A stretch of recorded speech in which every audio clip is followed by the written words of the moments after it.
nikwambieni kwenye hii dunia. Ogopa sana mtu unaambiwa huyu kasoma afu unamkuta mtaani hana mipango. Muogope sana huyo mtu. Yaani huyo mtu ndo analeta zaruba ya mtaa, ndo analeta mushkeli, ndo analeta majungu, ndo analeta maneno, ndo analeta fitna, ndo analeta kuchunguza watu mitaani. Yaani yeye ndo analeta mushkeli zote za uongo, unafiki, watu kugombana. Sijui kwa nini yani. Zingatia sana hicho kitu. Yaani unaambiwa huyu mtu kasoma sana afu yuko mtaani. Yeye ndo habari zote anazo yeye ndo kila siku anajua nani kaamka saa hizi, nani kachelewa kuamka. Wasomi watu wabaya sana kwenye haya maisha, sio kwa nini. Wasomi watu wabaya sana. Labda nikwambieni, nyie labda mliamini kusoma ndo utakuwa utamwacha mwenzio aonekane mchamba au mwenzio aonekane zoba. Kumbe hakuna. Unaweza ukasoma na usijue ulichokisoma. Lakini mimi nisisome lakini nikajua nini ninachokifanya. Sio, unanielewa bwana?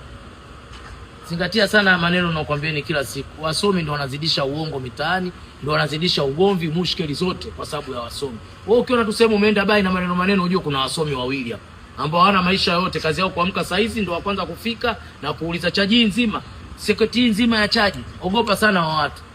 Ogopa sana kwenye maisha. Yaani uko na mtu umemkuta tu pale yeye ndo wa kwanza ana simu yake, waya wake wa kijani, chaji nyeusi, anaangalia. Yaani oya, muogope sana huyo mtu. Sijui kwa nini kwenye ya maisha. Hata maofisini. Muogope mtu anaingia ofisini ana chaji yake. Muogope sana huyo mtu. Yaani ukiona tu mtu uko naye ofisini, kaingia ofisini ana chaji yake ya kuchajia simu. Muogope huyo mtu. Hatari sana. Muogope.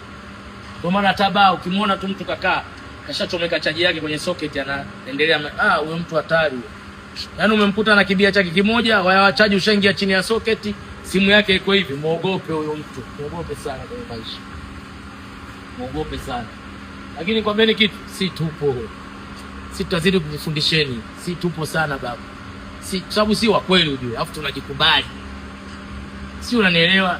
Wewe angalia hata wasanii wengine wamekuja wametukuta sisi. Lakini utukuti kujipendekeza si kwa mtu Fudenke, sijui leo umefanya si maisha yetu ni haya.